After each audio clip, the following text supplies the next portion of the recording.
Welcome to the Internet History Podcast. I'm your host, Brian McCullough. Marc Tarpenning, along with Martin Eberhard, was the co-founder of Tesla Motors all the way back in 2003. But before that, Tarpenning and Eberhard were also the co-founders of NuvoMedia, which produced one of the world's first ever eBook devices, the Rocket eBook. So for the first part of this great episode, Marc recounts the story of NuvoMedia, and then about 25 minutes in, we begin the founding of Tesla, which is, in my opinion, perhaps the most amazing startup story of the last 20 years. Very rarely have we spoken to an entrepreneur who has so completely disrupted two completely different analog industries, as Marc has been privileged to do in his career. So please enjoy this conversation with Marc Tarpenning. Marc Tarpenning, thanks for coming on the Internet History Podcast. Oh, my pleasure. There's so much I want to cover with you today, so I only want to dip briefly into the early part of your career, but I believe early on in your career, you worked at a lot of disk drive startups, is that right? Yeah, well, actually, when I graduated Berkeley in 86, and then, or 85, I guess, and then I ended up going to Saudi Arabia for years. Mm-hmm. So I was orbiting the planet every six to 12 weeks. I had round the world tickets, actually. So I really did orbit the planet, doing work on computers in Riyadh in Saudi Arabia. And when I came back to Silicon Valley, I ended up in the way that Silicon Valley works. I was at a party, and one of the people there worked at a disk drive company, a startup stealth disk drive company. And they said, we were looking for somebody. You got to come just check us out. And then I ended up working there for a couple of years.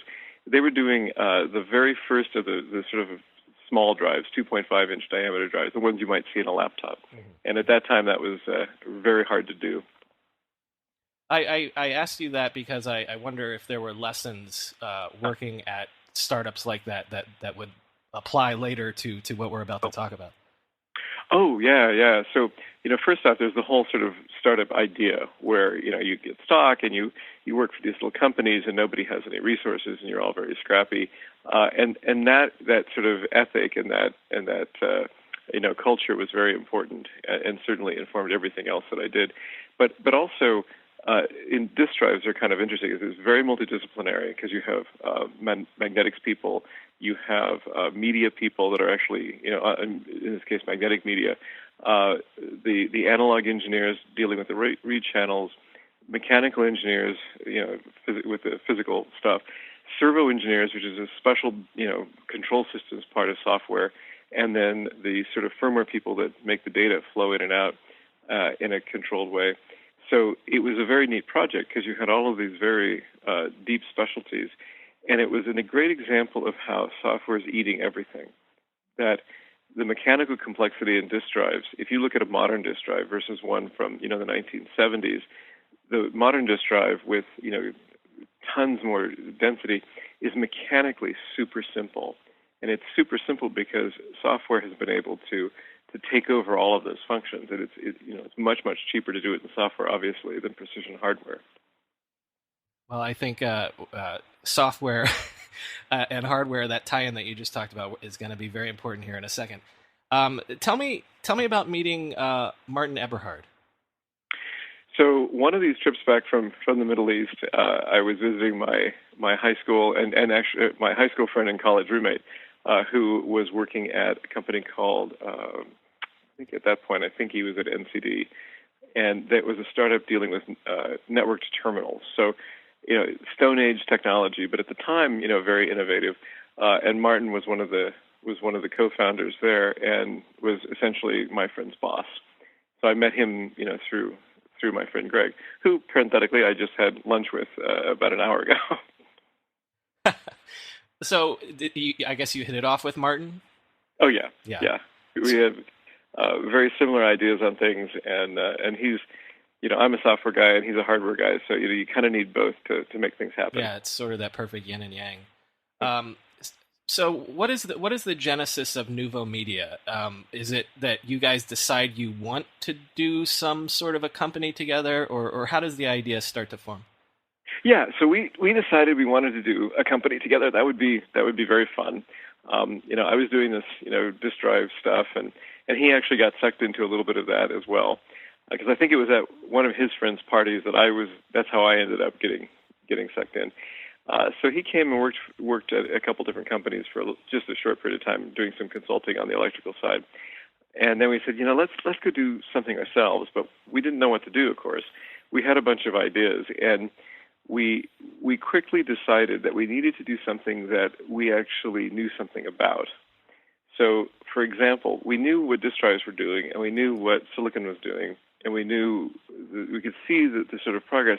So one of the things that we realized was that you were going to be able to record video onto hard drives, which wasn't really possible only 6 months before, and it was just going to become possible. So you could make a digital video recorder. So you could record TV on. You didn't have to use videotape. That tape were those spinny things that people used to have in these giant cartridges. So we thought, that would be great. The only problem is neither of us owned a TV. So we actually, since we didn't watch TV, we kept talking about it. I said, we don't ever use this product. It's got to be something we actually use. So we went through a couple of different iterations of different things. And of course, at that same time, there was a group of people making TiVo. They were almost at exactly the same moment going, oh, wow, this is just possible. And they founded TiVo, like literally like a few weeks later, I think. So we decided that the thing that we really like to do is read lots of books. And we had books everywhere. So we thought, that's perfect. We can, the technology is becoming available. We could display those books on screens. I mean, it sounds ridiculous now, but at the time, again, we had lots of resistance. People said, no one's ever going to read on a screen. It's one thing to read an email, but they're never going to read a book on a screen. Well, also, it should be pointed out that this is around the same time that Palm Pilots are coming out and people are using. So it's this notion that pocket devices are finally becoming a thing. This is around 97, 98. Correct, 97, yeah. So, the Palm Pilot was, we obviously used that in our pitch decks to say, this stuff is going to happen. I mean, people really are going to have these digital devices. And, obviously it's going to take a larger screen to really read a book, effectively. But it's going to be possible. We're going to be able to distribute the books, over this internet thing, and we're going to be able to get the digital content from the publishers, which turned out to be incredibly difficult. The publishing industry is super old. They've been around for hundreds and hundreds of years. They have a whole special set of laws that apply only to them. And many of the same people, like you go into these companies that are 200 years old, and the same people are running them, and they don't like change so much. So it was extremely hard to get the media, to get content into digital form. And we had to create, we had to spend millions, literally, with lawyers creating whole new ideas around how that happens, the way that books are licensed, which is what, is the standard now, but at the time, none of that existed. So the product you launch is called the Rocket eBook. Right. I believe it retailed around $500 maybe, and weighed about 1.25 pounds. Well, give me some of the specs that you remember. Like how many books could I store on the initial Rocket eBook? Oh my gosh, that's I don't actually remember. So certainly like 10 or 20 on each device, and obviously you could then it plugged in to a computer, so you could keep a library of sort of unlimited size on your computer. Remember, this is at a time when dial-up was the dominant means of dealing with the internet. So the common paradigm was that you would buy something online, although even online was kind of a novel concept. You would download the content onto your computer, and then you would transfer it over to your electronic book. The book itself didn't have wireless built in or anything. That was really not possible at that time. Because Wi-Fi isn't ubiquitous yet. Cell phones probably don't even have 40% market penetration at that point. Well, right, and they don't have data. Right. That you can't, you can text to a cell phone, but you're not, you can't really transmit data that way. So. And so also it's an LCD screen. It's not the e-ink screen that we're used to with Kindles, but even that was something that was just suddenly available. Like having a screen that was able to be sharp enough to function as a reader was something that you were on the cutting edge of.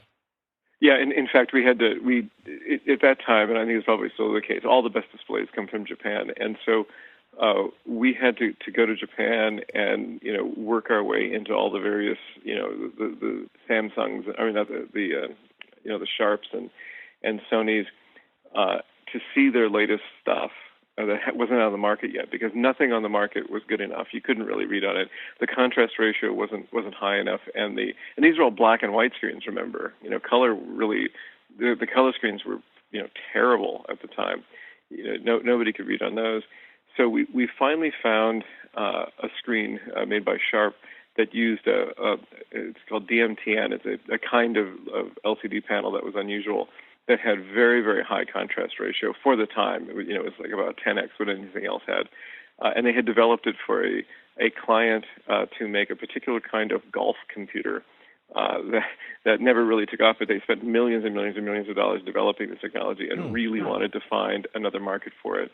And it was a perfect fit, and it was the thing that actually, once people saw it, we'd have all these meetings, and they would say, no one's going to read it on a screen, blah blah blah blah, and then we would hand them one of the few sort of handmade prototypes that we had, and they would look at it and go, oh my gosh, this is going to be big, because before that nobody had seen anything quite like that. Mm-hmm. I read that and this would have been obvious in 1997, 1998 that you went really hard at Amazon to try to get Amazon to buy in as an investor, but didn't have any luck. Well, sort of, yeah. No, we did. We actually had a couple of great meetings with Jeff, and he's totally great, and we came to terms. We had sort of a deal for an investment, and at that time, Amazon was really worried about Barnes and Noble. It was, Amazon was quite small. Barnes and Noble was the big bookseller, the biggest bookseller on earth at the time, and they were going to go into digital. They were going to go into online and basically destroy Amazon, was what everybody believed. It's hard to imagine now, but that was what looked like it was going to happen. So they were very concerned about Barnes and Noble, and so we came to a deal for an investment. Just an investment. It's a Series A investment, or Series B, perhaps. I can't remember now. And we then started. When you get these things, the person says yes, here's the terms, and then the lawyers get at it, and we could not close the deal with the lawyers. The lawyers were, the lawyer that he had. We just couldn't get a deal. The terms would come back completely different than what Jeff had said, and so meanwhile we want to close around, and then we went and talked to Barnes and Noble, and because we figured, well, if Jeff's really afraid of Barnes and Noble, then we should go to Barnes and Noble and see what's going on there. And they also said, no one's going to read on screens, blah blah blah. And then they saw our demo, and now I'm blanking on the head of Barnes and Noble's name. The Rigios? Yeah, the Rigios. Steve Riggio looked at it, and he's like, oh my gosh, this is really potentially, big. And they were in. And they said, you can ask anyone, in the publishing industry, if we say these are the terms and this is the deal, it's done. And sure enough, their lawyers beavered away, for a week, and we had a perfect term sheet and perfect, legal documents that all matched exactly what we had spoken, and the deal was closed. And it was just because Jeff's lawyer was incredibly, not bad, but he had a very different agenda than I think Jeff Bezos did. And what was interesting is we were going to be his first sort of, or Amazon's first investment in a startup. And we ran into two other people over the years that were also in that position, and they had exactly the same experience. They made the deal with Jeff, and then the lawyer, it was just terrible, and they could never close the deal, and they ended up getting money from somebody else. And then that lawyer got fired because Jeff is extremely quantitative. So I'm sure the first time he said, "Oh, flaky, entrepreneurs." The second time he probably said, "Interesting. It just happened again. Must be, I must have just gotten unlucky." And then the third time when it happened, he said, "The one common denominator is the lawyer." And then he closed. Then he invested in like 12 companies in a row, very successfully. But Oregon State University says it's proud to be a sponsor of the Techmeme Ride Home, and we're proud to have them as a sponsor, I have to say. Harnessing one of the nation's most powerful supercomputers, Oregon State University faculty and students are solving the world's greatest challenges. The $200 million Jensen and Lori Wang Collaborative Innovation Complex is scheduled for completion in 2025 and will offer dynamic, team-based transdisciplinary research and teaching. Creative, driven faculty and students will come together to solve challenges including climate science, oceanography, sustainability, and water resources. Find out more about this exciting addition made possible by NVIDIA founder and CEO Jensen Huang and his spouse Lori, both of whom are OSU alumni, by the way, at leadership.oregonstate.edu/CIC. Again, that's leadership.oregonstate.edu/CIC, leadership.oregonstate.edu/CIC. I used Grammarly to write today's episode. I used Grammarly to help me refine the copy on this very ad, in fact. When it comes to work, communication is always key, even if you don't have a writing job like I do. Grammarly Premium's advanced tone suggestions help you communicate confidently and reframe your words to be more positive and productive, so your team gets on the same page and projects get done on time. Get suggestions from Grammarly while you write in desktop applications and sites across the web, as you move between apps, social media, documents, messages, and emails. This is robust, real-time communication assistance. And now, say hello to Grammarly Go, the suite of generative AI capabilities from the leader in AI communication assistance. To start using Grammarly Go when it becomes available, sign up or sign in to Grammarly to request early access for your team. The right tone can move any project forward when you get it just right with Grammarly. Go to Grammarly.com/techmeme to download and learn more about Grammarly Premium's advanced tone suggestions. That's GRAMMARLY.com/techmeme. Do you, you don't have to, but do you remember those two other companies that missed with Amazon as well? No, I don't know. Okay.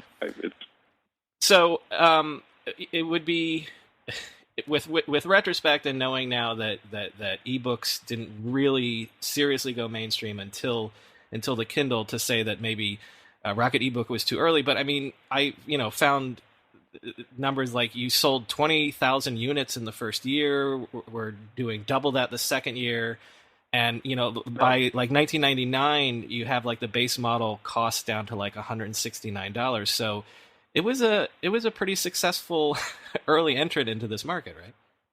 Well, I think so. I mean, I think you can argue that our, the timing was probably we were a little bit ahead of the market, because the Kindle comes out years later, and by that time the people were used to buying online. By that time, the publishers were used to having content online.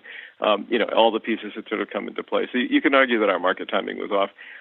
Also, when we got the opportunity to sell the company, it was sort of an unsolicited offer from Genstar TV Guide. Mm-hmm. It was at a very high number, and we knew we were going to have to go raise money again in the next few months, or we had recently closed around, so we were okay for a while. But as we were ramping up, and then we get this unsolicited offer, and it would make all the investors happy. And this was in 2000, and things were getting a little squirrely. I mean, the bubble. It was becoming apparent that all was not well on the financing front. So we worked very hard to close that deal, and we thought genuinely that they had a plan for digital publishing. They knew the TV Guide was sort of fading away because of online guides, and they had an interesting plan. I wouldn't say it would have been successful, but they had a reasonable plan. And then, of course, a few months later, Rupert Murdoch takes control of the company. And he's not particularly interested in electronic books at that point. He has other things to go do. So it sort of failed in that front. But on the other hand, we had a successful exit. The technology, that particular product didn't succeed. But I think we did push. We were part of the enabling technologies or the enabling legal framework and everything else that allowed then later, the Kindle to be successful. And I read many of my books, of course, now either on a Kindle or my iPad. Mm-hmm. And every time I do, I say, I was a small part of that game. Before we leave NuvoMedia, you had mentioned that working with the publishing industry and negotiating some of the first, digital royalty agreements and things like that. This is also sort of around the Napster era. So weren't they aware of that? Wouldn't they be eager to play ball? Oh my gosh, were they aware of Napster? They were terrified. And so what they were very concerned with was getting any of their intellectual property essentially in digital form. So you cannot imagine, coming from Silicon Valley, it was difficult to really wrap your mind around the fact that even in the late 90s or 97, most books were not digitally typeset. They never were really in digital form in a normal sense. So a common thing would be somebody would submit a manuscript, literally, handwritten or typed, like with a typewriter. Then they would key it into some sort of machine. I'm not even sure what it was, and then they would typeset it. But then that would produce films that would then these sort of large negatives would get produced. The large negatives, they had artists that would go and touch up these large negatives, even, because they would even be editing the book after it had sort of gone to photographic print. So then they would go and actually change. They would make edits on the negatives themselves, and then they would take these to these presses, and they would do the print run. And very often, if there was photographs and stuff that were included in the book, if there were illustrations, those were done in a completely separate process. And then they would be, then they would come together in the binding house and be bound together. And so there was never a moment where that book existed in a digital form that was machine readable in any complete sense. And that was sort of that process I just described was normal. In fact, it was incredibly common for if a second run of the book was needed, if it had been quite a while between the first run and the second run, they would have to literally, because they didn't have it in any reasonable format, they would go and buy a copy of the book, and then they would, I'm not making this up, but buy a couple copies. They would send it to the Philippines. They would have two typists retype the book in.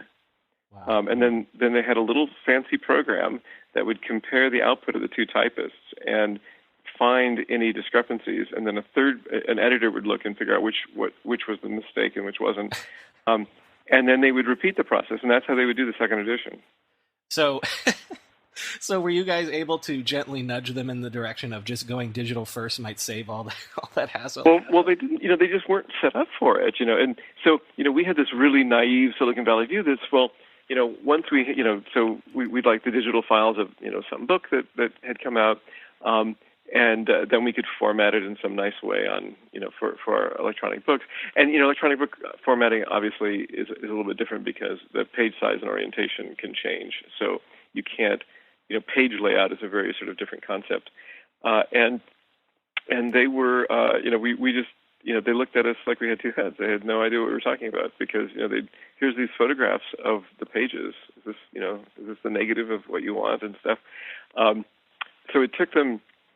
They knew what it was. They knew they had to get there, but the technical details were only part of it. The legal framework was extremely difficult because the industry has been around for a long time, so there's layers and layers and layers of sort of legal precedent and tradition around it. So it's very common for books to be sold by geographic region, the rights for a book.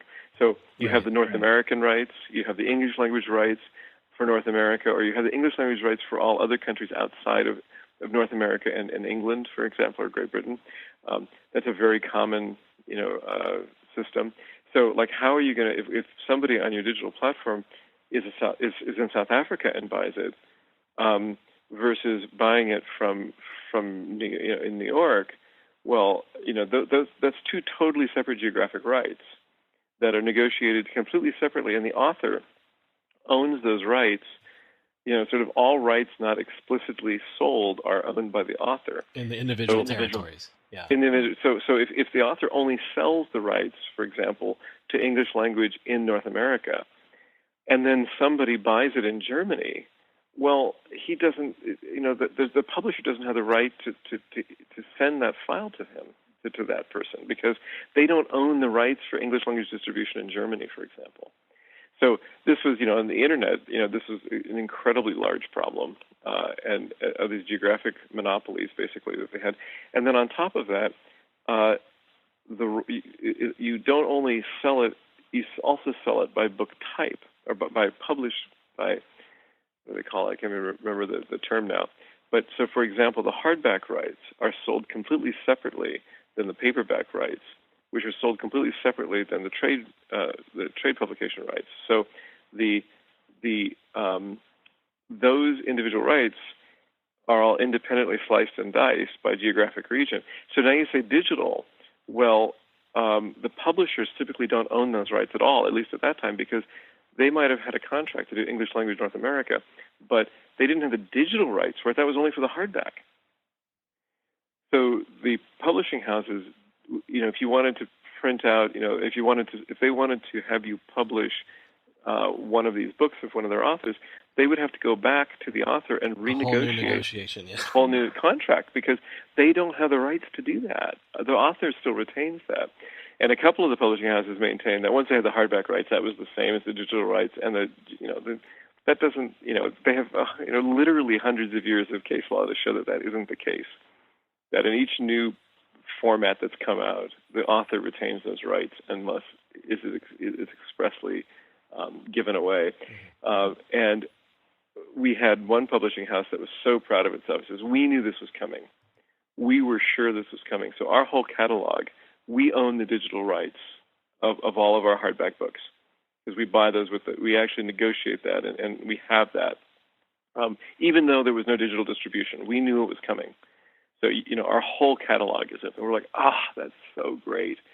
So we are like a week from launch when their lawyers call in a total panic, saying all these titles that we're going to do at launch, we can't do any of them, because although we own the digital rights, it turns out, since we didn't know what digital rights were, there's no payment structure agreed upon in these contracts.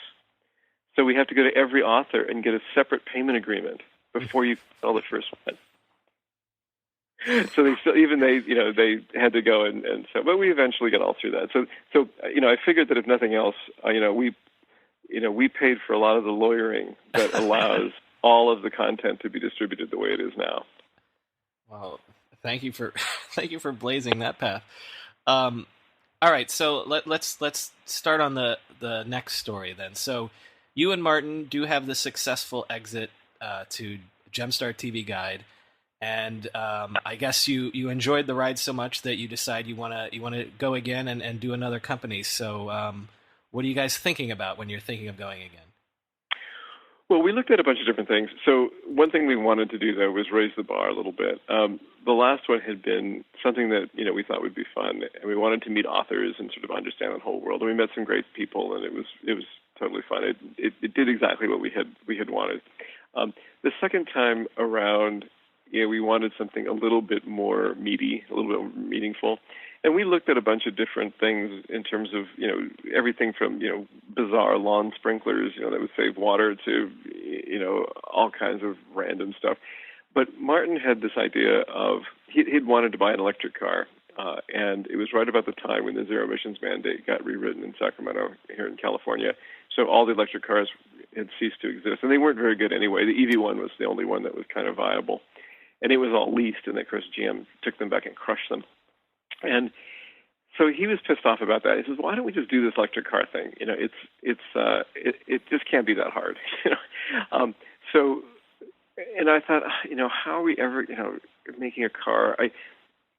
our experience with batteries in the consumer electronics world for the eBooks, we knew the batteries were getting better and better and better. And, they had gone from nickel metal, they had gone really from NiCad to nickel metal hydride and then lithium ion. And that, just in our, sort of experience. And the lithium ion batteries were so much better than the nickel metal hydride batteries. However, they're a little bit more, they're finicky to work with. But, once you understand how to work with them, they're not that bad. And it makes up for it because the energy density is so much higher.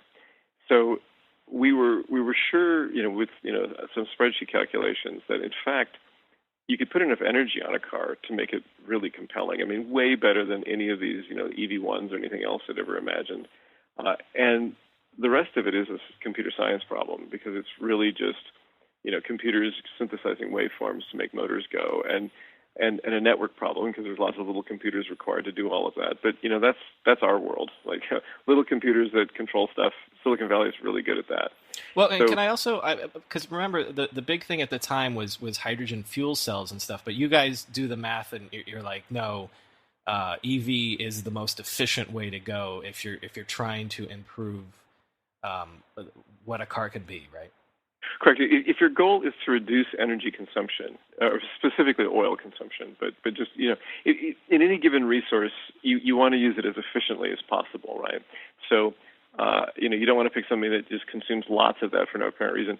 And hydrogen, is uniquely bad. There's a thing in the auto industry that says hydrogen is the future of transportation and always will be.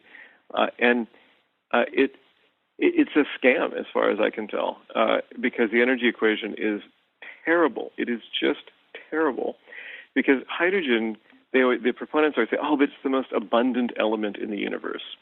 But it's abundant out there in the universe, not here. We live on a planet. On a planet, all the hydrogen it's super reactive. It's bound up into everything. It's bound up into water and wood and everything else. So the only way that you get hydrogen is that you have to pour energy in to make it. You have to break it free from the chemical bonds that it's bound up into.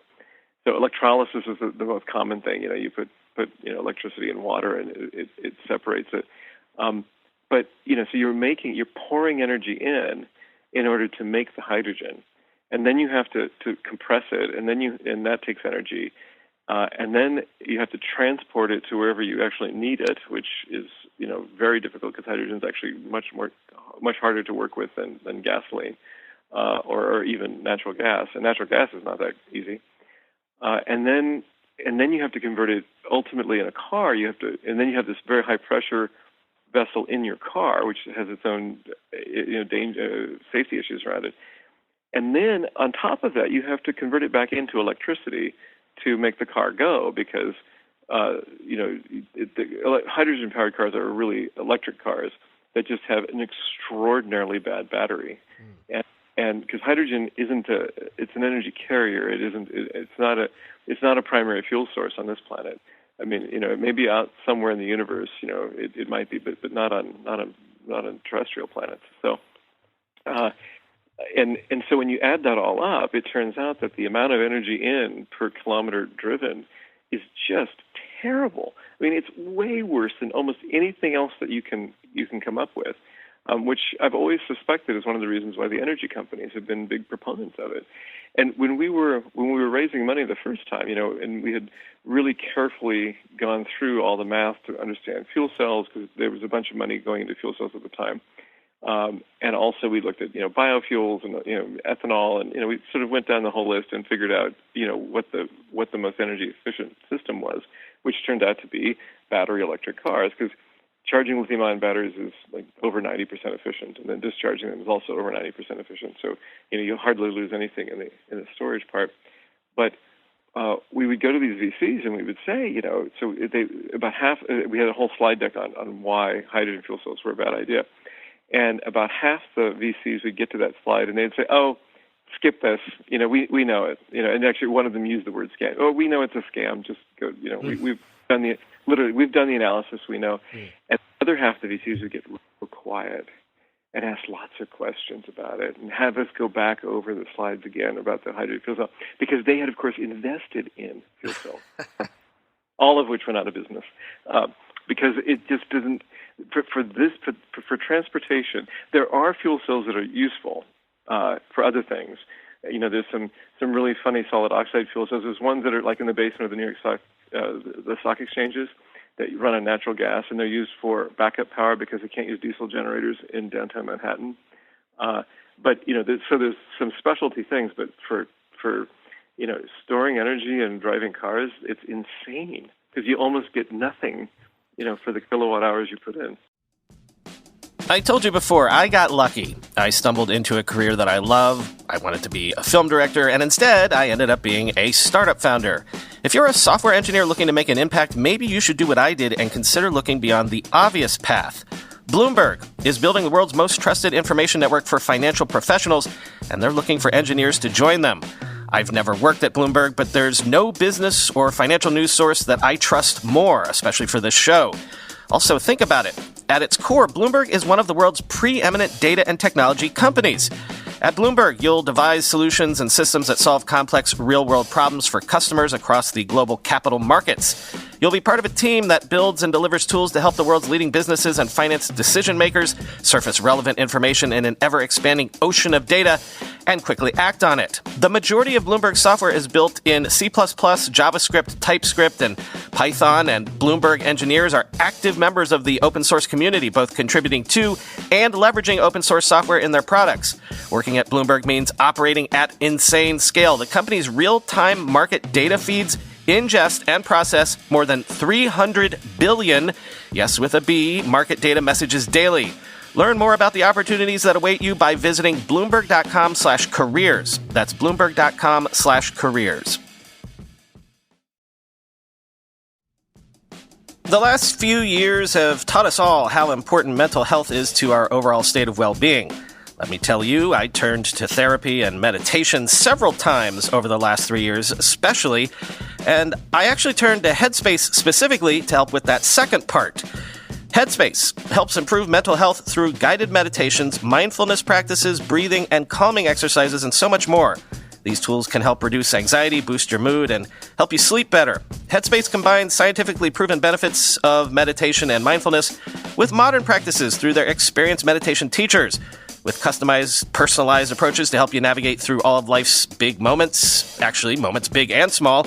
Headspace has helped me and more than 100 million people worldwide. They can help you too. Listen up, you do not want to miss this. I've arranged for something special. For a limited time, all of you can try Headspace free for 30 days by going to headspace.com/ride30day. You won't find this offer anywhere else. You must use my link, HEADSPACE.com/ride30day to unlock all of Headspace free for 30 days. This is not something they normally do. Headspace.com/ride30day. Well, so could I prompt you for two insights? Because to me, I feel like reading about this was key.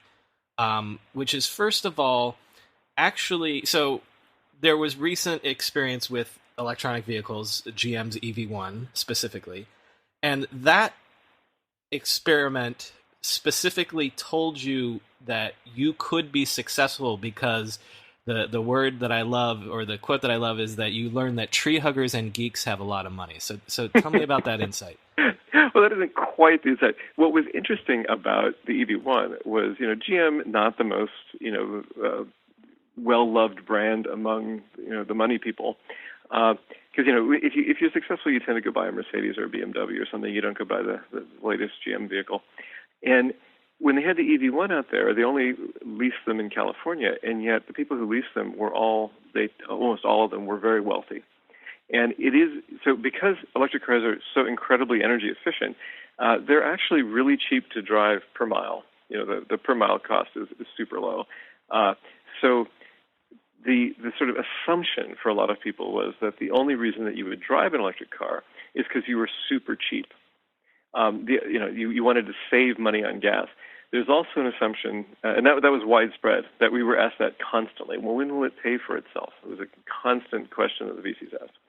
Pay for itself by saving on gas. By saving on gas. And, of course, it's a $100,000 sports car. It's not nobody, that I would always say, oh, what sports car do you have? And they would go, oh, I've got a Porsche, 911. I'd say, when will that pay for itself? Oh, well, it doesn't pay for itself. No, it's hugely expensive. I mean, like, yeah, exactly. But that's not why you bought it. It wasn't to save money, and people don't buy electric cars to save money in general. So the interesting thing was that the people who were buying or leasing, in this case, the electric cars in California, were the very top, the top 1%. The people that you read about, they were clearly not trying to save money. Gas was at about $1.50 a gallon at the time. They literally were spending more at Starbucks than they were at the gas station, and yet they were buying electric cars, or they were leasing electric cars. And they were doing it for some other reason. So when we looked at that, they said, well, shoot, a new technology is going to be expensive. We're going to have to come in, at a high point. What can we deliver? What extra value can we deliver? And it turns out electric cars are really, really quick off the dime. And sports cars, that's what you buy a sports car. That's what a sports car is about, is that incredible acceleration that you get. And there's nothing like an electric car in terms of acceleration. We had people that would drive, drive one of the Model S's now, or drive the Roadster at the time, and they would come back and say, you broke my Ferrari, you broke my Porsche. And I'm like, what are you talking about? I said, well, now I get in my very expensive gasoline-powered car, and just so slow, because electric cars have that instant acceleration that's maximum at 0 RPM and stays maximum for a very long time. And that's similar to the other point that I found fascinating was, because remember, Priuses become a thing around this time, and Toyota discovers a similar thing, that the Prius sales actually cannibalize their Lexus sales. People were trading in their Lexuses for Priuses. Correct, and that was not their plan. I mean, the Prius was for a whole variety of reasons. They were only sold in California initially. They came out for, in typical Japanese fashion, it's incredibly torturous, political path within Toyota, and they really weren't supposed to sell very well, and they certainly weren't supposed to sell into that particular demographic. And in downtown Palo Alto here, which is, Palo Alto is a very wealthy, suburb here in Silicon Valley, and literally at that time, every driveway had like a Porsche and a Prius. They had traded in one of their cars, they had traded in that BMW, they had traded in the Lexus, and they had replaced it with a Prius. And it wasn't about saving, money on gas. It was because they didn't want to be consuming gas. They're making a statement. They were making a statement because, all the cars do the same thing, right? Whether you buy a $100,000 car or a $10,000 car, you go the same places, you're going at the same speed, and at least around here, you're rarely even going as fast as, the freeway speeds because the traffic is so bad. So it doesn't, it's not about, you're not going to get there twice as fast because you have a sports car. It just doesn't work that way. So people buy, and yet when anybody has any extra income, they tend to upgrade their car. And part of that is they want to make a statement. It's a reflection of who they are, whether it's the sporty image of the fancy sports car or the conservative image of the Volvo, or, whatever it is. But they're really, making a statement, and the wealthier you are, the sort of more flexibility you have to make that statement. And so the wealthy people around here were buying Priuses. They didn't want to be part of the oil economy, or at least they wanted to be less a part of the oil economy. So that was sort of the marketing insight that allowed us to come out with a sports car that was electric. Right.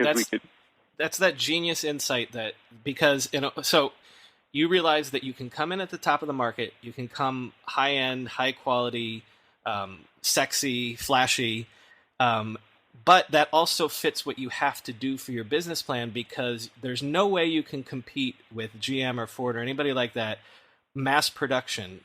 You need to start out small, right? So it's this amazing, it fits perfectly what you're going to have to do. Well, right. And we looked very carefully at what other advantages, other than just not using oil, did electric drive provide? And that, it turns out that, of course, as you say, it fit perfectly. Electric drive provides extremely rapid acceleration. And it is a great thing is that the Model D, which is the big sedan, with all-wheel drive, it has a 0 to 60 time of 2.8 seconds. So it's faster than the latest Porsche 911 that they just released in North America. And somebody asked the Porsche rep, he said, your Porsche is at 3.8 seconds, 0 to 60, but the Model, D, the Tesla Model D is 2.8 seconds. It's a second faster. And he goes, oh, but that's not fair. You're comparing a sedan and a sports car. And I thought, oh, that's great. Like normally you think the sedan would be the slower vehicle, but of course it's electric, so it's actually faster or quicker in this case. So anyway, yes. So it worked out that we could come up with a plan, a kind of car, because there was a whole. The modeling showed us we could make a whole variety of different cars. In modeling, I mean, Excel spreadsheets.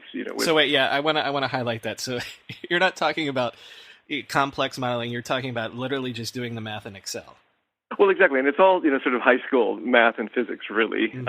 Because you just trying to figure out how much energy does it take to accelerate something. How much friction do you have on the wheels, and how sort of an estimate of the aero drag based on a typical sports car. We didn't have the actual design, or a typical car, so we put in truck or because an SUVs were very popular at the time. We thought, well, maybe we could do an SUV. It turned out for a variety of reasons we couldn't really make a compelling SUV at first, and then you know the energy density of the batteries, and the gravimetric density, how much energy you can put in per gram, so you can make a pretty good guess of how heavy the vehicle is going to be, and that works out to the acceleration. But it's all sitting there in a spreadsheet, fiddling with these numbers, and the incredible power of math to predict things. We sit there for weeks fiddling with this thing, and we come up with oh shoot, we could make a sports car that would really perform super well, and the price would be about this, and wow, this would be, I think, a really compelling product. And then 5 years later when we release it, pretty much we met that specification because the spreadsheet predicted what was possible through the math, and I think that's just amazing to me. Okay, so doing the math is one thing, doing the modeling is one thing, but you guys are software and hardware engineers, but you're not automobile engineers. So, tell me how you get to the point of actually, okay, we're going to have to build a car. We can we can solve the battery things in math, we can solve the software things, but how are we going to make a car? Well, this was actually my biggest concern with the project. I kept telling Martin, so it's great. I am convinced we can make. We've convinced ourselves collectively that we could do the hardware and the software and the drivetrain. We can do that, and the batteries are good enough and all that. But I just didn't see how we were going to be able to make a car. But then the more that we researched the industry, we discovered that over the previous 30 years, the car industry had completely refactored itself. So it went from being sort of vertically integrated, where the most famous being Ford, which literally would take in iron ore, and produce Model Ts at the other end, to the current model, where basically the car companies simply do final assembly, and they make the engines. They all typically make their own engines, but we don't care about that because that's the last thing we want is an engine. And actually, everything else is done by other companies. So, the windshield wiper motors are made by a different, they're all just suppliers. They're suppliers to the final assembly process. And then some of the final assembly is actually completely outsourced as well. So at that time, like all of the BMW X3s were being made by a company called Magnus Steyr in Austria. They've never, BMW had very little to do with it. I mean, they did all the Magnus Steyr built all the cars. The Saabs were being done by Magnus Steyr as well. A couple of the other American car companies that had European versions, Magna was building. So we knew that it was possible to go to a company like Magna and say, okay, here's the drivetrain, and and the suppliers are going to be shipping you parts. Can you screw the thing together? Now, Magna tended to only they wanted contracts in the like 50,000 cars, that kind of thing, and we knew the Roadster wasn't going to be that volume. So we ended up at Lotus, that had experience making low volume sports cars in it, and had experience doing this outsourced manufacturing, because they had done this for GM. They had made the Opel Speedster for GM. And they had done it, I can't remember the other one, the Vauxhall something or other, that they had made for another car company in Europe. So they had a legal structure that could accommodate us. And they had this idea on their line, on their production line. They needed, some of the cars they were making were Lotus cars. And then then they would either convert the line or, for weeks or whatever their particular to keep the line running. was. But they would do something to keep the line running, but it would be producing another car for a different car company.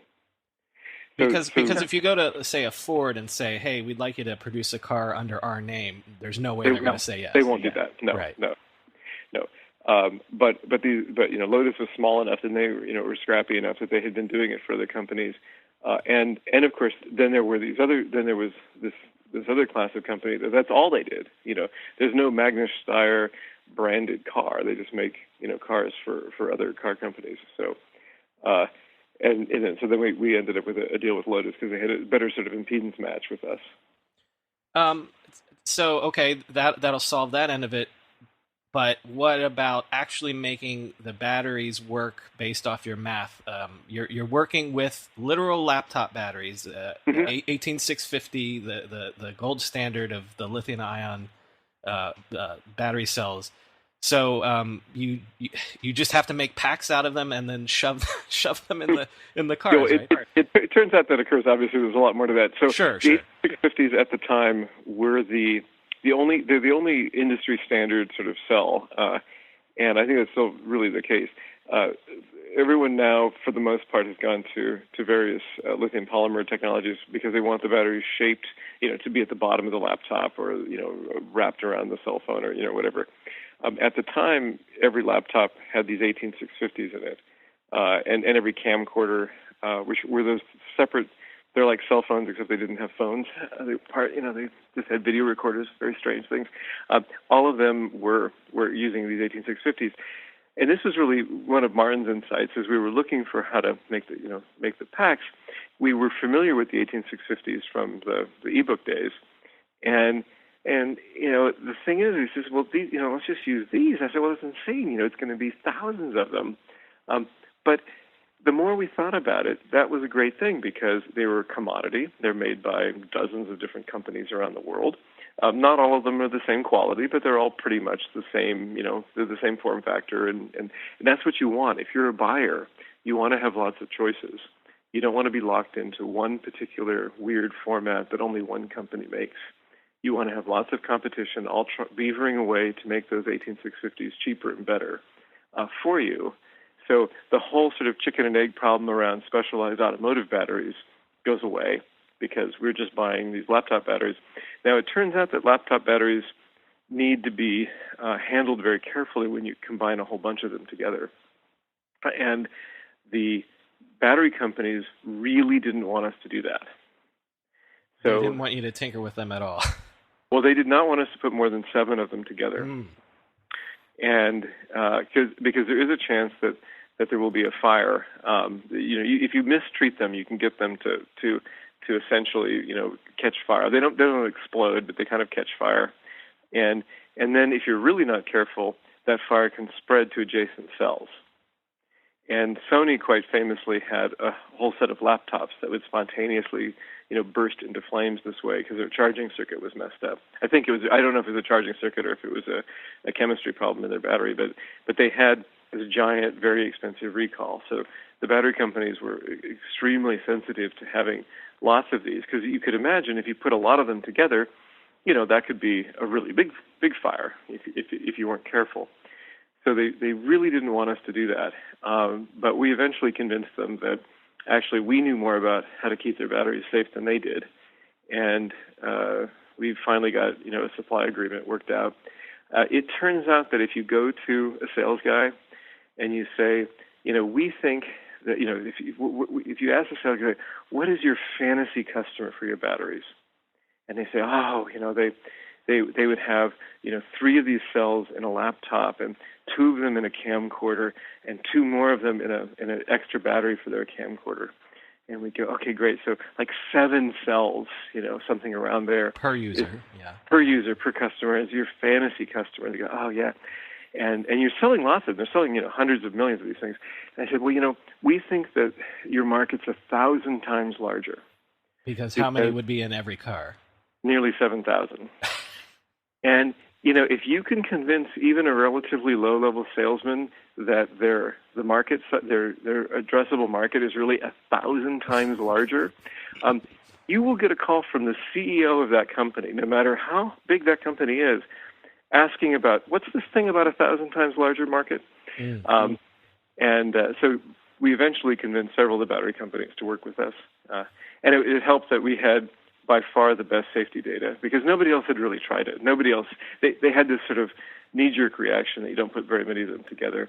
And it, if you don't know what you're doing, you can, in fact, hurt yourself. But but if you think about it and do the right things, you can actually make them quite safe.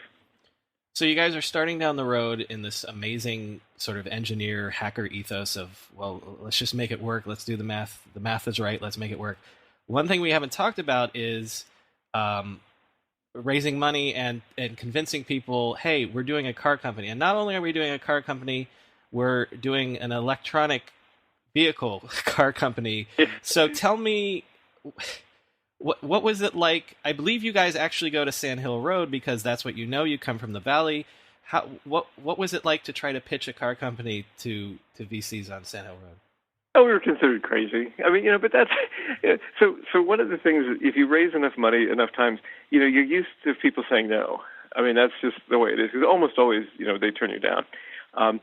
So that didn't bother us too much. What we did do, though, is we knew some VCs that were friendly to us. I mean, they kind of liked us, but we knew that they wouldn't invest in us because, like, for example, their fund only invested in internet routing.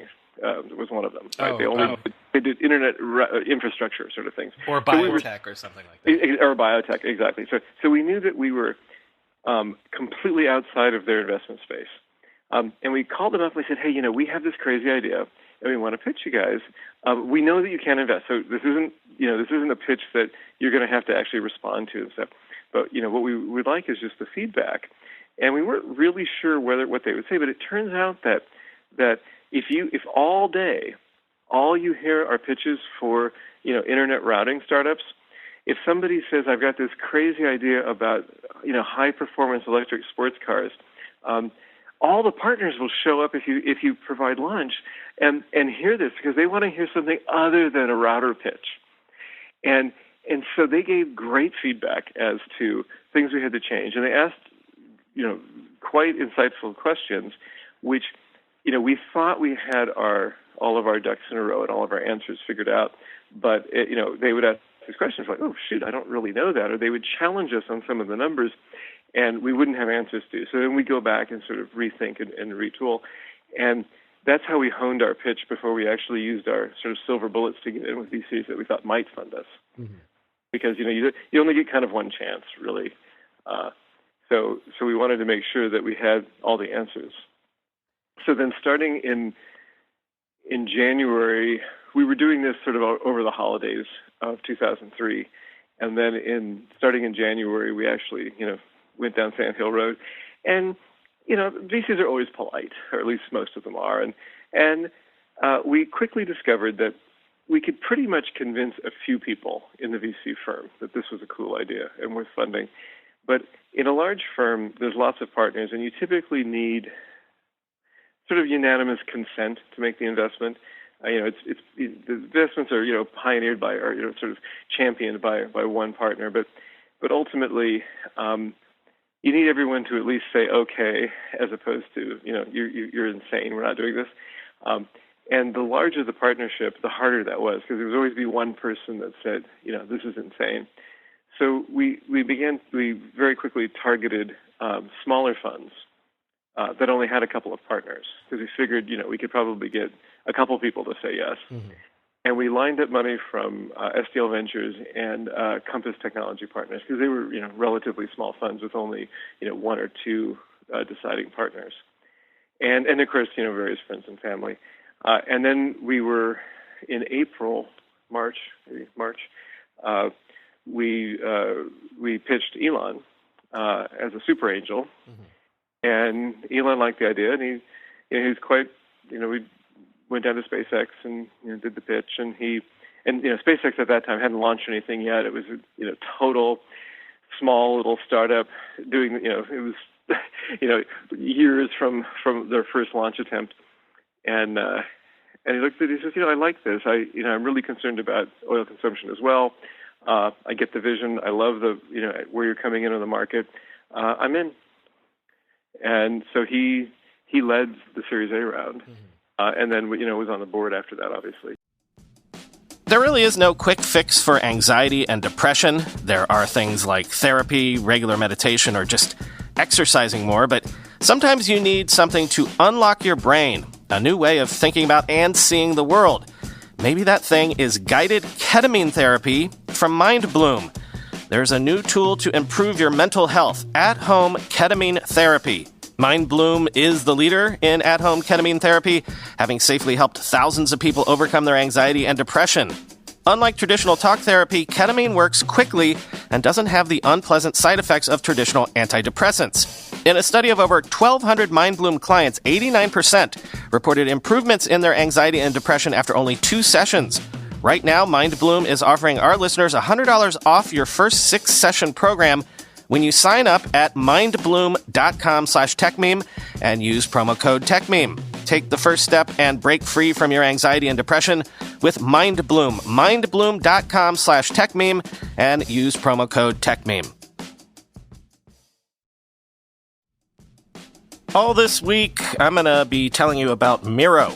At first glance, Miro might seem like just another simple digital whiteboard, but Miro's capabilities run far beyond that. It's a visual collaboration tool where the whole team can build on each other's ideas and create something innovative together from anywhere. Think of Miro as your team's visual platform to connect, collaborate, and create together, even if you're not actually together. In the office, remote, or a mix of the two, with Miro, your team can connect, collaborate, and co-create all in one space, no matter where you are.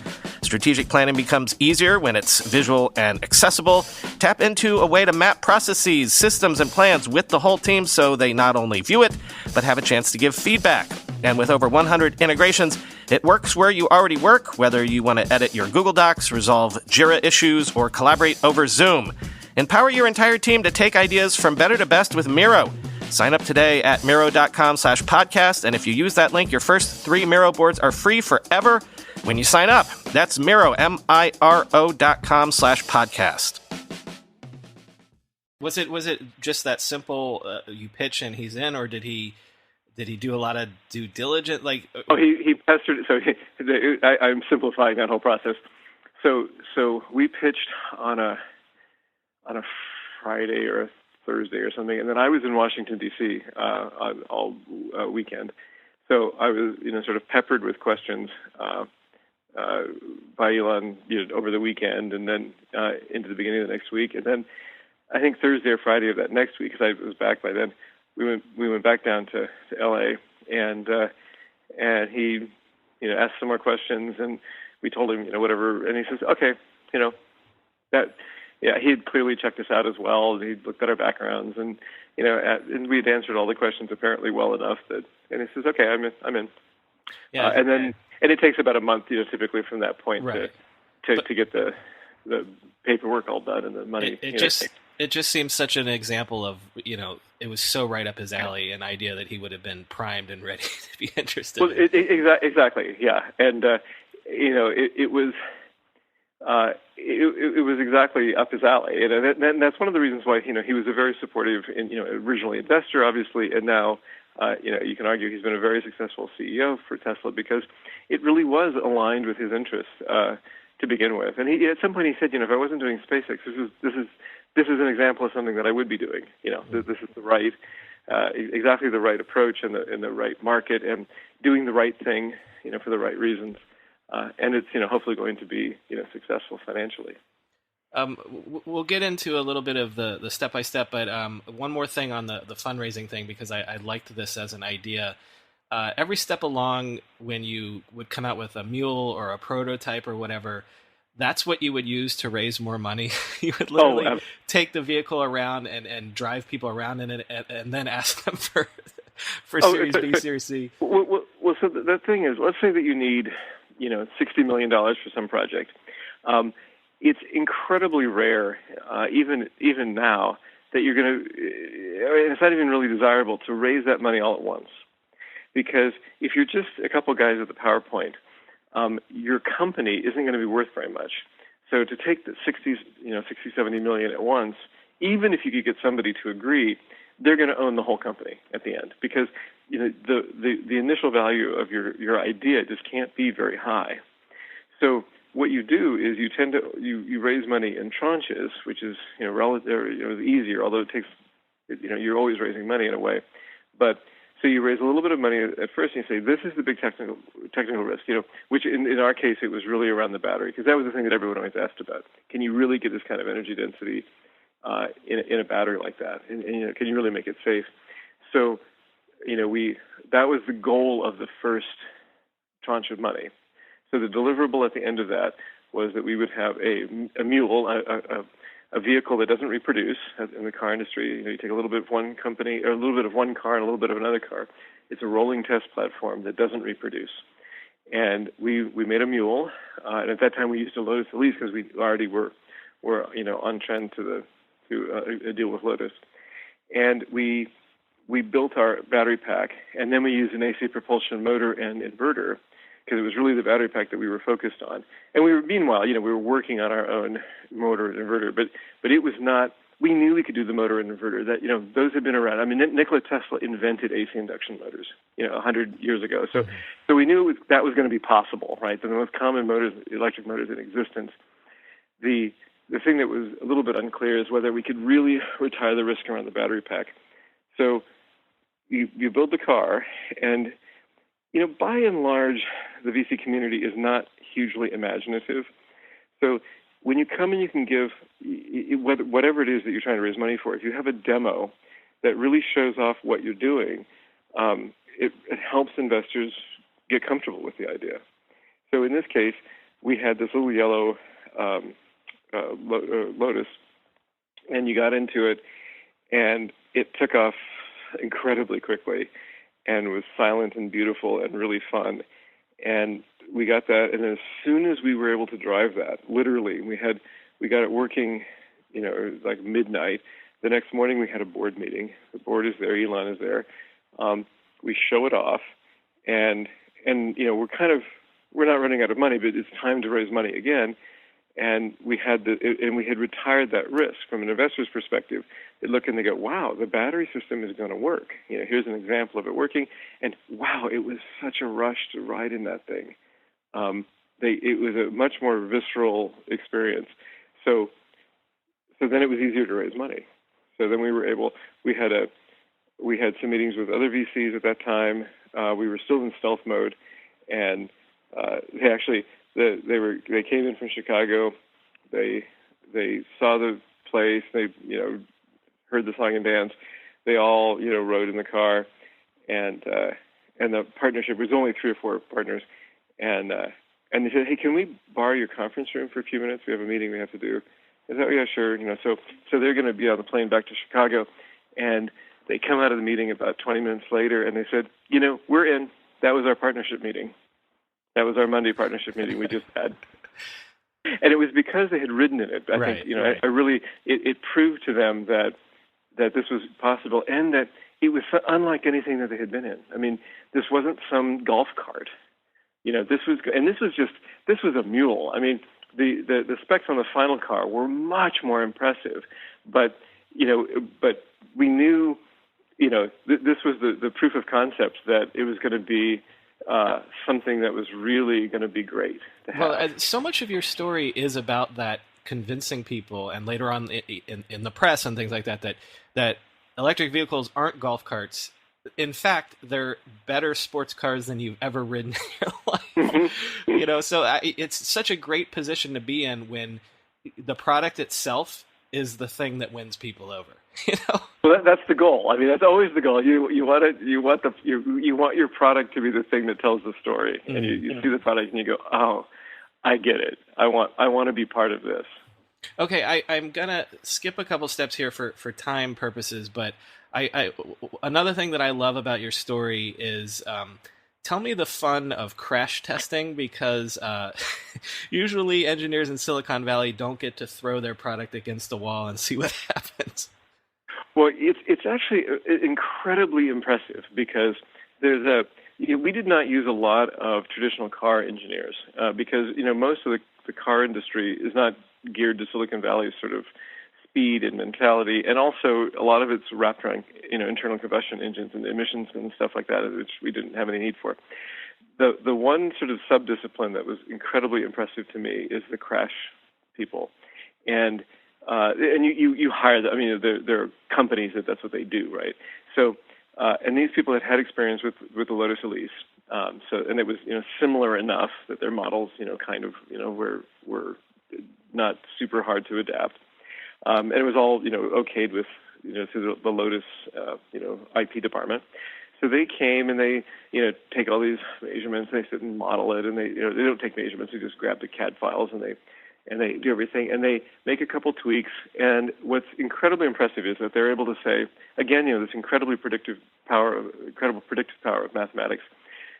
Wow, you might have trouble on the side impact on the doors, so we're going to want a special test for that because we want to make sure that that's going to be safe, because we think that's a little bit, that's a little on the edge, but everything else should pass. And we are getting these very expensive engineering prototypes. So at some point you say, okay, pencils down, we know what we're going to make, and you go and you make some. And it's sort of production intent. So this is really what we think we're going to make, but it's not production process. And you make 10 of them, and they're all largely identical except for color. And you crash some of them. And what you're really doing in those crashes is validating their computer models. Because in their computer models, they've crashed it many, many, many times. And they've crashed it with all kinds of different manufacturing variances, and to make sure it's always going to pass. Every car will. But how valid is the model? So we go and you spend an enormous amount of money taking it to, again, this is all part of this ability to do this because everything has been outsourced. In the olden days, those crash test people would have been captive to, or the crash modeling people would have been captive to GM or whatever. Right. And we wouldn't have been able to go to a place that does crash tests because those were owned by Ford or whatever, only for Ford. But instead, we went to one of the several independent houses that did that kind of thing.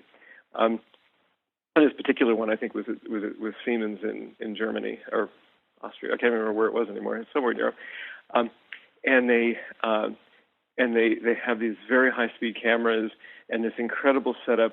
And they take, we have each one of these engineering prototypes costs hundreds and hundreds of thousands of dollars to make, and they basically accelerate them into concrete walls.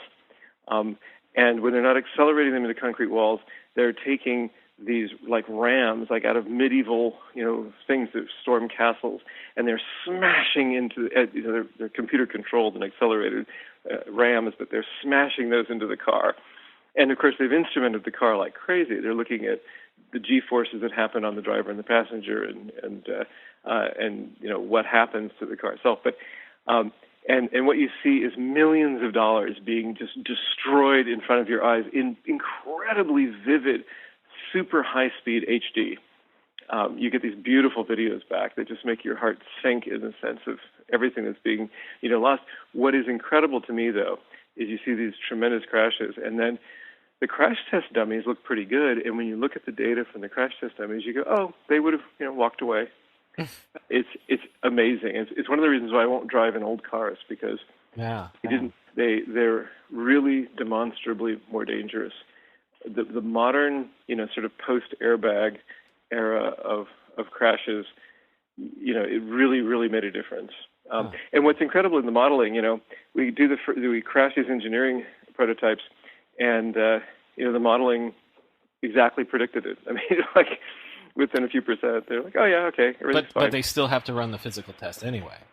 Yeah, because you really need to validate the model. Now, the big guys, the GMs and Fords and stuff, they have argued for years with their lawyers that they don't have to actually do the physical crashes because, in fact, they haven't had a mismatch between, at least this is what we were told, they haven't had a mismatch between their modeling and their crashes in years and years and years. And so they argue that once it passes through the computers, it's okay. And the lawyers have always maintained if there was ever a suit, if there was ever, if you had to prove it in court, it's so much better to have, just be able to see, this is what we did. We crashed 4 of these cars or whatever in the crash test, in the physical things, and look at, here's the videos and here's the results. That is just a much more compelling legal argument than, we played with it in the computer and it worked great. But the crash modeling people had said that they hadn't had a mismatch in years. Mm-hmm. All right, so bring me to the product launch. Bring me to where we get the first Roadsters out to the public. February 2007, you're doing validation prototypes, but you start to run into trouble, like, for example, with the transmissions. Right, yeah. So the engineering prototypes, what you do is you drive them into the ground, basically. And you drive them into the ground as quickly as you can. So you do all kinds of tests. You put them in, ice, you literally drive around in frozen lakes in cold weather. But those are, of course, test tracks that you hire out, and it's all professionally done. It's again, something that wouldn't have been possible in an era where the car companies owned everything. And they have these durability tracks that are like cobblestone race tracks, and they have drivers that do nothing but beat the cars to hell on these tracks. So you're trying to get 10,000 or 10 years and 100,000 miles of wear and tear in as short a period of time as you can, and stuff flies off the car and breaks all the time. And everything that breaks, you do a big analysis as to why did this fail? I mean, this shouldn't have failed. So you do this incredible sort of analysis going back. And the one thing at that time, in order to meet our top speed and our acceleration parameters, we had a 2-speed manual transmission, which we didn't think would be hard. The car industry is making 2-speed transmissions, or is making manual transmissions for 100 years. So we contracted with a small transmission house. Now, we had a lot more torque than they were used to, but we figured, how hard is that? It's just some gears. It was not something that we really focused on because we had a supplier that we thought could deliver. And their transmissions just didn't work. They couldn't shift, which was unfortunate for us. So that was a problem, but we caught that in the sort of engineering prototype land. As we were feeding all these thousands of design changes in for the production cars, we also realized the transmission wasn't going to work. So we then contracted with a much bigger, by this time, we had a lot more money, and people knew what we were doing, a much higher profile, with another auto supplier to build transmissions. And we spent lots and lots of money with them, and their transmission project was a little late.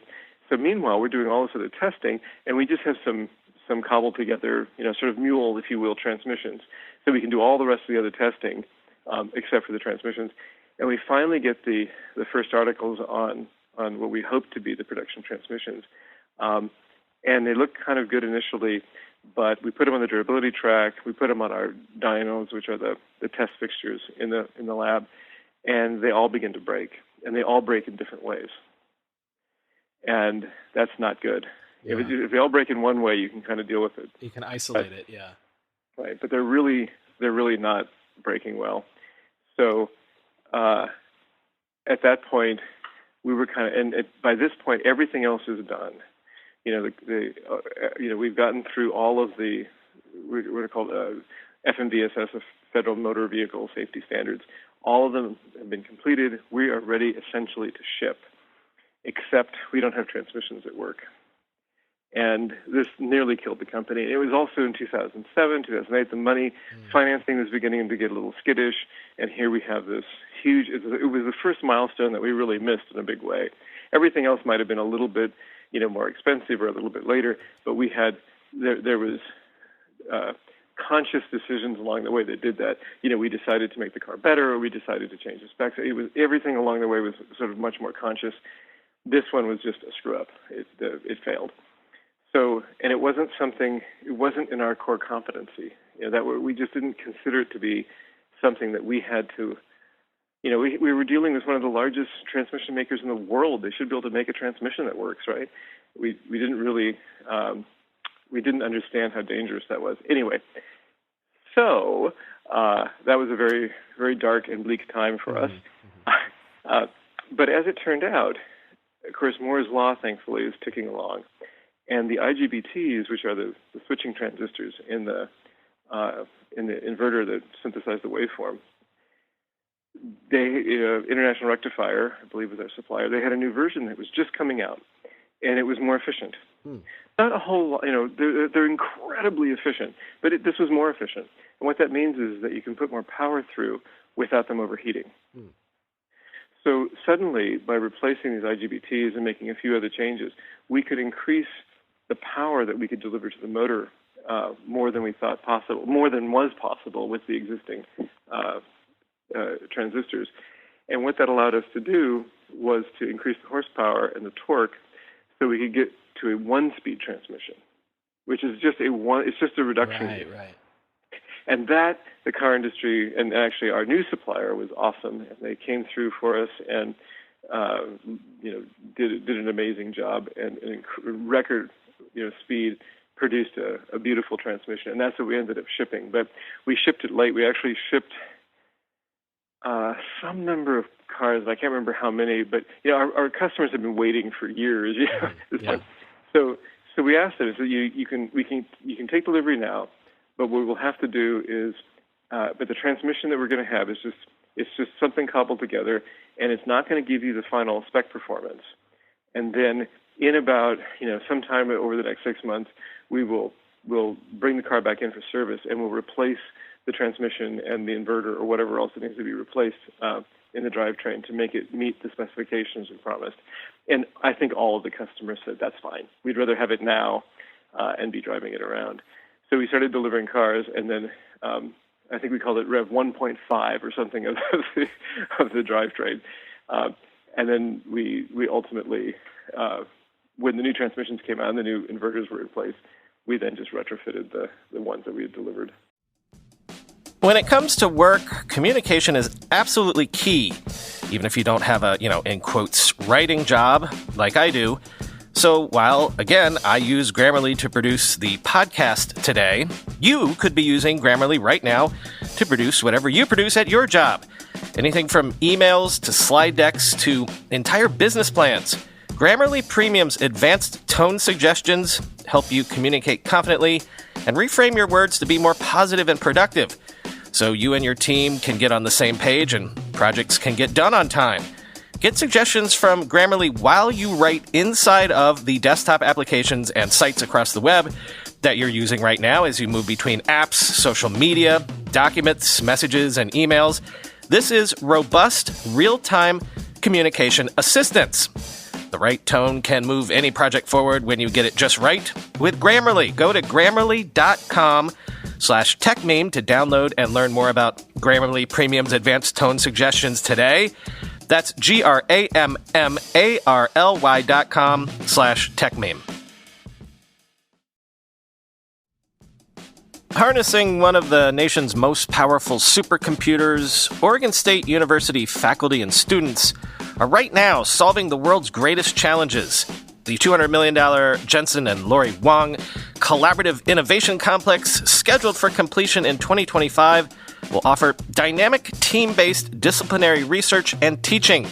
Creative-driven faculty and students will come together to solve challenges including climate science, oceanography, sustainability, and water resources. Find out more about this exciting addition made possible by NVIDIA founder and CEO Jensen Huang and his spouse Lori, both of them OSU alumni, by the way, at leadership.oregonstate.edu/CIC. Oregon State University says it's proud to be a sponsor of the Techmeme Ride Home, and with this new innovation complex, we're happy to help them get the word out. Again, that's leadership.oregonstate.edu/CIC, leadership.oregonstate.edu/CIC. So Moore's Law really saved you guys. It always does, Yeah. just when you can't really fit that last bit of code into the space, it turns out that the memory chips are 4 times more dense for the same price, and you upgrade. Well, and so you guys do start to deliver cars, I think, in June of 2008, and I know it's around this time that you and Martin both leave the company. But can you tell me how close? Because you mentioned this is when the financial crisis is hitting. How close to oblivion was Tesla around the financial crisis period? Well, when the transmission was, when we couldn't deliver cars, I think it was a near-death experience, and for the company, and it was really the existing investors, Elon especially, sort of ponied up, and at a time when it was really difficult to do that, and they funded enough to get us to the next milestone, which was delivering, and then once the cars began to be delivered. And people were, we were getting great reviews, and people were really getting excited about them. Then the next funding round was easier, essentially, because we had really retired a lot of risk. We were shipping cars at the time, but that was a near-death experience for the company for sure. So I'm going to wrap up. There's other podcasts and interviews that look towards the future, and I kind of want to always focus on lessons from the past, because that's what this history show is about. But I've got two questions that will kind of be a little future and a little of both. I think that a competitive advantage that you guys might have had when you launched was that you were coming in at the end of that first moment of electronic vehicles. GM gives up on the EV1, and so you kind of have the field to yourselves. Correct. And then, was there any thought that, like, okay, so because you mentioned that you were in quiet mode for a long time, that, okay, once we perfect this technology, then everyone will come to us and we'll teach the entire automobile industry how to do EV. Was that part of your thinking at the beginning? So what we had, we didn't know, obviously, you don't know how everyone's going to respond, but we figured that if we were successful, we'd do a couple of things. One is that we would change people's perceptions of electric cars. That, they weren't these lame golf cart things. It would be, even though that it was an aspirational product and that it was very expensive, that people would say, if I ever get rich, I want one of those electric cars, as opposed to, those lame things. It would be this aspirational product, which we thought would enable the whole market, moving forward. But in terms of the other car companies, what our sort of expectations was that we would release this. The car companies would sort of wake up and go, wow, this is really possible. This can be done. These can be really compelling vehicles. And there would be some amount of space race, basically, to get into the electric car business. And we would have to deal with that, as it went. And we could deal with that in a couple of ways. We might be suppliers to some of those car companies. It was possible that there would be some kind of, we figured we would have more experience and more sort of electrically driven miles than anybody else in history by the time, this became a hot thing. So we would be the world's experts in that. And that would be a good place to be if all the car companies were trying to be in that space. So there would be lots of potential deals. There was, who knows, an acquisition. I mean, there was a lot of different ways of going. We'd have lots of options. And then we would move into a more mass market car, which would be a sedan. The sedan market is much, much larger than the sports car market. So ultimately, the Model S was where that's the high volume. That's a much, much bigger volume than a sports car. But that's a very crowded space to be in and very difficult to be in. So we figured, as we move towards that, we would have lots of options. There would be partnership options. There would be, we would have lots of room to maneuver. And if the car industry just really decided to be very competitive with us, we also felt that Silicon Valley could outcompete them because they just move at a much slower pace. I don't think any of us really imagined that they moved as glacially slow as they really are. I mean, they're just now finally beginning to get with the program, and still, their technology just really isn't as good. And they have huge resources and tremendous experience, certainly in making cars. And I certainly didn't expect them to take this long to sort of wake up and begin to take electric cars seriously and begin to produce competitive products, which I think has played very well for Tesla. Yeah, obviously. And, sort of building off of that, and I'm not asking this to be a troll, and I'm not asking you to specifically throw anybody under the bus, but because as listeners of the show know, I know a lot of people in the automotive industry, but I come from tech, and there's this existential argument back and forth between these two worlds. So my final question would just be, because you've lived it, you've experienced it, the difference between the car people and the tech people, and if Detroit has to move in Silicon Valley's direction, and if Silicon Valley is infiltrating Detroit's game, what have you learned about the difference between car people and tech people, and the way they look at the world and their philosophy of product and innovation and things like that? That's a good question. And there's a bunch of dimensions to it.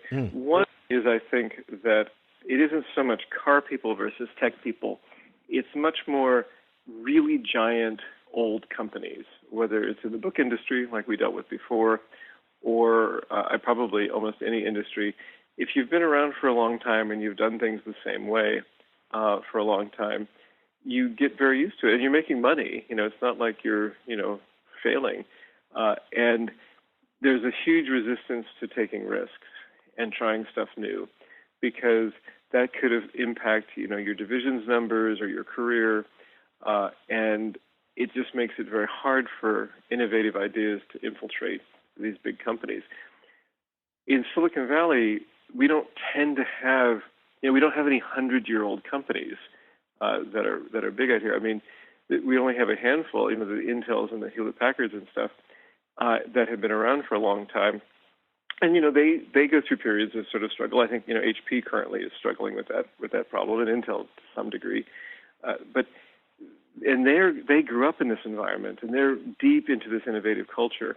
And I think that, the car industry, which used to be very innovative and creative when they were smaller, but when they got very large and very content at making the same old thing every year, I think that is what makes them sort of ripe for, clever Silicon Valley startups. And as I said, I don't think it's really a car thing versus a Silicon Valley thing. I think it's just a Silicon Valley thing versus really old, big, industrial companies. Well, yeah, and when I've told people that I was going to talk to you today, they said, "Well, that's not internet history." And I said, "Well, no. What's so fascinating to me is, as famously, software is eating the world. How internet technology, digital technology, is going into everything. And as you say, it's not just about." It's about any industry that's done things a certain way for even centuries, and how it's being disrupted. And you've lived it twice now with two different industries. Yeah. Well, thank you so much, Mark, for coming on the show and remembering all that.